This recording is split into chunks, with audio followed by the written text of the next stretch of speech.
사물을 인터넷에 연결해서 정보를 주고받고 사용자에게 필요한 서비스를 제공하는 사물 인터넷 시대가 성큼 다가왔습니다. 특히 우리 몸에 착용할 수 있는 웨어러블 기기는 사물 인터넷 세상을 앞당기는 데 필요한 핵심 요소로 주목받고 있습니다. 네, 그래서 오늘 사이언스 앤 북에서는 웨어러블에 대해서 자세히 알아보겠습니다. 웨어러블 혁명의 저자 정재훈 연구원 나와주셨습니다. 안녕하세요. 네, 안녕하세요. 네, 이 사물 인터넷 세상의 핵심 모멘텀이라는 소재 제목이 사실 인상적인데요. 어떤 계기로 이 책을 집필하게 되신 겁니까? 네, 사물 인터넷이라는 흐름 안에서 많은 것들이 똑똑해지고 있는 추세인데요. 네. 그중에서 웨어러블만이 할 수 있는 재미있는 일들이 많은 것 같아 관심을 갖게 되었습니다. 우리 몸에 가까이 있는 옷, 패션 아이템의 센싱 기능, 컴퓨팅 파워가 추가되는 웨어러블은 생체의 신호 수집이나 사용자의 경험을 기록하는 등의 일들을 다른 어떤 사물보다 잘 해낼 수가 있습니다.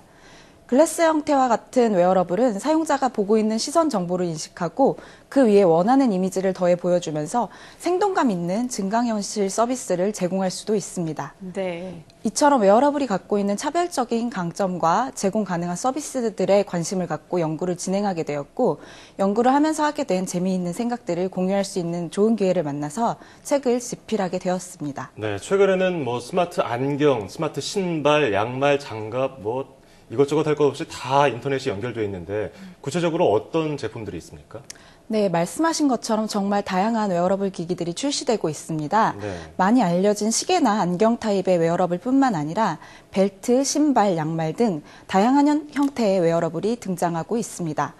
이러한 웨어러블들은 각각의 착용 부위에서 잘할 수 있는 역할을 나누어 하고 있는데요.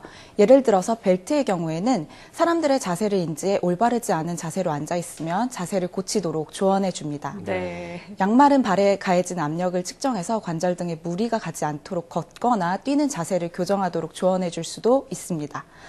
나아가서 이렇게 신체 외부에 착용하는 웨어러블뿐만 아니라 스마트 컨택트 렌즈, 스마트 알약 등 신체 내부까지 접근할 수 있는 형태까지도 논의가 진행되고 있습니다. 네, 스마트 컨택트 렌즈, 스마트 알약 정말 관심이 모아질 것 같은데 저도 많이 궁금한데요. 이렇게 스마트한 제품에 대해서 소비자들의 반응은 어떻습니까? 네, 소비자들 역시 이런 다양한 웨어러블 기기들과 이들 기기들로 인해 가능해지는 서비스들에 많이 기대하면서 신기해하고 있습니다. 네. 하지만 이러한 웨어러블이 다양한 소비자에게 확산되기까지는 조금 시간이 걸릴 것으로 보입니다. 네. 먼저 시장에서 가장 주목을 받고 있는 안경 형태의 웨어러블의 경우에는 아직 착용한 모습이 그렇게 자연스러워 보이지 않는 것이 사실입니다.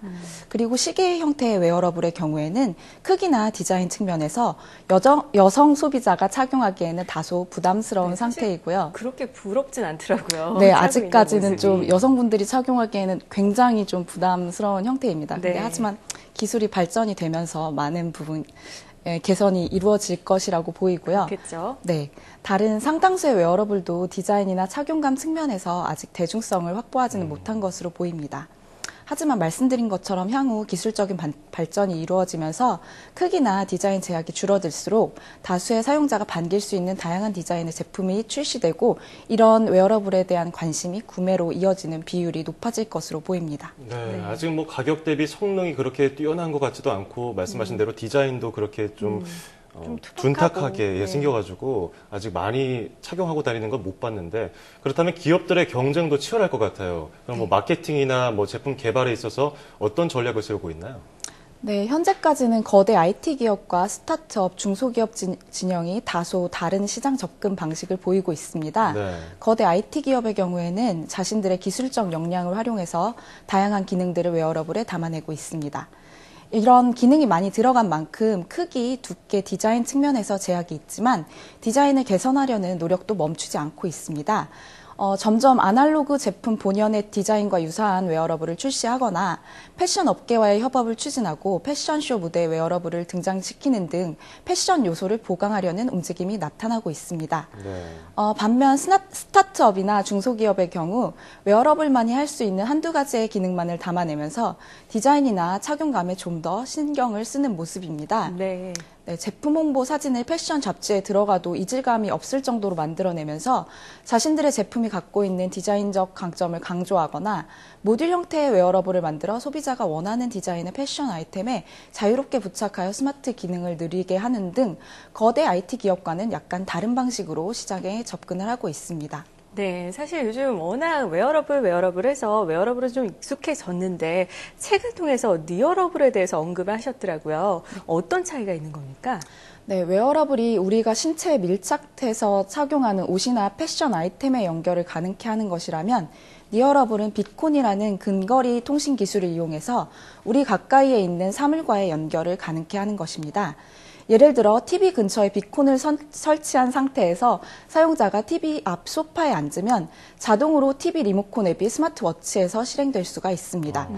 또는 침대 근처에 비콘을 설치한 경우에는 침대에 누우면 자동으로 스마트 밴드에서 알람 앱이 실행되도록 하는 등 우리 주변 사물들과의 연결을 가능케 하는 것을 의미합니다. 네, 뭐 다이어트 하시는 분들은 이 스마트 기기 사용하면 안 될 것 같아요. 뭐 다 해주니까요, 앉은 자리에서. 예전에 뭐 영화를 보니까 미래에는 얼굴만 이렇게 커지고 몸집이 이렇게 작아지는 그런 형상도 있었는데. 네. 자, 이렇게 편리한 웨어러블, 뭐 건강 챙겨줘, 스마트 비서가 되죠 하는데 오히려 스트레스를 주고 있다고 하는데 이건 어떤 얘기인가요? 네, 웨어러블이 우리에게 많은 편리함을 안겨줄 것으로 전망되지만 한편으로는 전에 없던 스트레스를 줄 가능성도 있습니다. 네. 예를 들어서 과도한 연결로 인한 스트레스가 발생할 수 있습니다. 사실 과거에는 해외로 휴가를 가면 회사의 상사가 휴가 간 부하 사원에게 연락할 수 있는 방법이 상당히 제한적이어서 업무로부터 완전한 해방감을 누릴 수 있었습니다. 네. 그렇죠. 하지만 지금은 해외 로밍 서비스뿐만 아니라 카카오톡 등 다양한 메신저 프로그램 덕에 언제나 연락이 가능해졌고 네. 스마트폰의 업무 어플리케이션 덕에 회사 이메일도 상시 확인할 수가 있게 됩니다. 이런 앱들이 업무에 많은 도움이 되기는 하지만 휴가 시에도 완전한 자유를 누리지 못하게 만들어버린 측면이 있습니다. 네.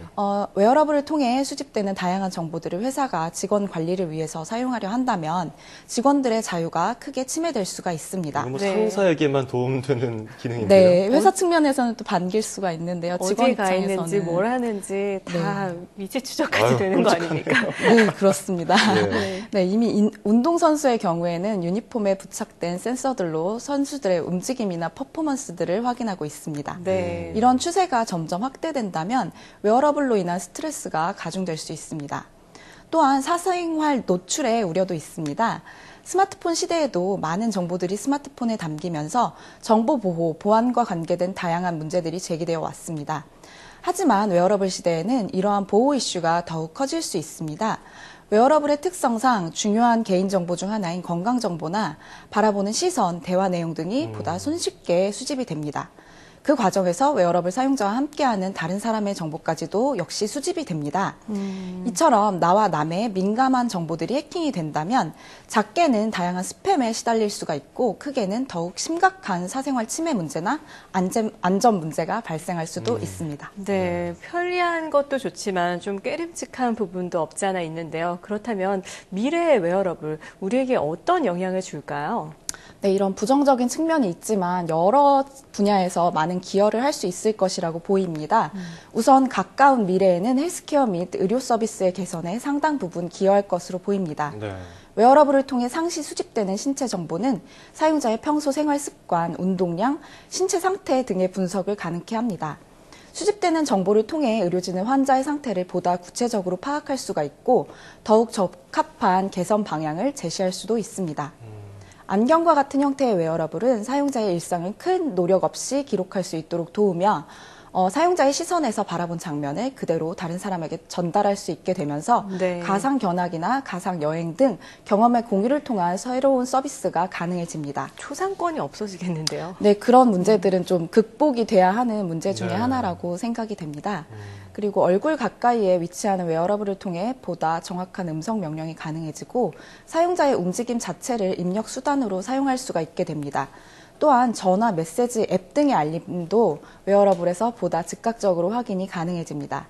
나아가 음성, 심박수, 지문 등의 생체 정보 활용이 용이해지면서 다양한 ICT 디바이스나 서비스의 보안성이 크게 개선될 것으로 전망됩니다. 네, 뭐 이런 기술 발달로 뭐 응급 환자라든지 아니면 실종 어린이, 노인 같은 경우에는 도움이 됐으면 좋겠네요. 네.